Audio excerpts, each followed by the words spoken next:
thing you need to check is your pH, and that's quite important because you need to avoid getting any scale on the hot tub. We live in hard water area, and so we need to make sure we keep the pH at a good level to avoid any scale buildup. What you do is you need to use the test strips. You should have some test strips in your pack. They may not be identical to these. I don't know which ones they're in your starter kit. But you take a strip out, put it in the water, leave it for a few seconds, take it out, and then you line it up against the pack. So on this one we've got the bromine at the top, and you are going to be using bromine to treat your water rather than chlorine. It's a little bit more gentle, softer on the skin, better for the hot tub. So on this one you can see that the bromine level's quite high because I have put some shock treatment in here. Ignore the chlorine strip because you're not using chlorine. Then the next one is the pH, and that's probably just about right because it needs to be between 7.2 and 7.6. So that's probably just about right. If you go any lower, it becomes acidic. Any higher is when you start to get a build-up of scale because it becomes alkaline. So you need to try and keep it between 7.2 and 7.6. When the hot tub heats up, the chances are that it will be probably right up to the high end of the pH. So you need to work at getting it down to this level. So don't be surprised if you get through most of that pot of pH minus. You need to dilute it, so you put it some water in a plastic jug and just do it a little bit at a time, like 3 or 4 capfuls, stir it, put it in with the jets on, and then just keep testing it every 15 minutes or so, or as soon as you can get to the hot tub. Just keep going until you get it down to that ideal level, 7.2 to 7.6. But as I say, don't be surprised if to begin with you get through most of that. After you've got the level correct, it will just be a case of tweaking it now and then. Just keep an eye on it to keep it down to that level. It should stay. Don't worry about the alkalinity too much. That should settle once that you've got the pH correct. The sanitizer that I have given to you is bromine. You've got the bromine granules here.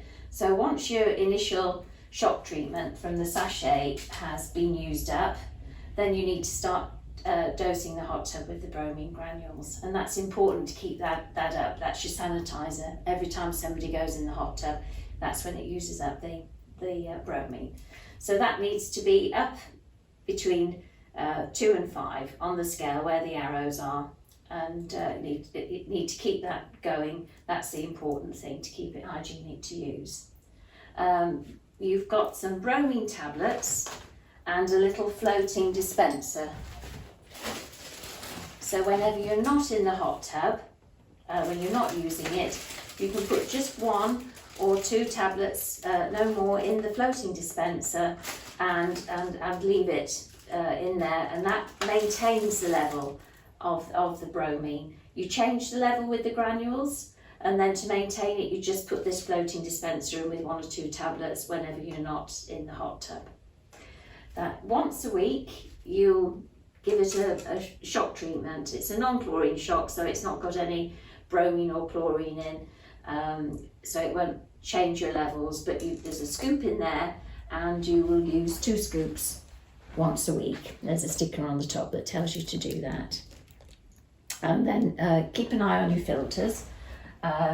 You will need to rinse the filters out quite regularly, depending on usage, and then every 6 to 8 weeks you'll need to give them a deep clean, and I've put some powdered filter cleaner in there for you. So you need to immerse the filter in the solution, maybe overnight, and then give it a rinse and put it back in.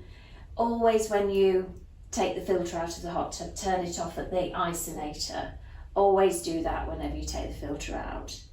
It's advisable to have a spare filter so that while one's cleaning overnight, you've got another one to put straight in.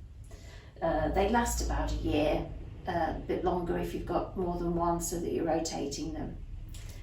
So just to recap on that, you've put your shock treatment in and run the jets for two lots of 20 minutes with the lid off, and then your hot tub's safe to use. Then start, probably have to wait about an hour before you actually go into the hot tub after that's been done. And then start working on getting your pH down to the correct level. If by any chance you're in an area that the pH is the other way and it's too low, then you do exactly the same thing but put the plus in. So you work on getting that down. When that's used up, when the oxidizer and shock treatment is used up and the colour has gone down on the strip down to 0 or 1, then you start using the bromine granules, and it's just you use them according to usage. So you'll find that you're using more of that the more people that are using the hot tub. What I do is I keep a bottle under the steps, and every time we get out in the evening when we finish using the hot tub, just put a couple of capfuls in. It's more prevention, it's better than cure. It just keeps it fresh overnight, and then if you need to add more in the morning, check it with the test strips. Non-chlorine shot once a week. Bromine tablet, just 1 or 2 in the floating dispenser when you're not in the hot tub. Always remove it when you go in the hot tub.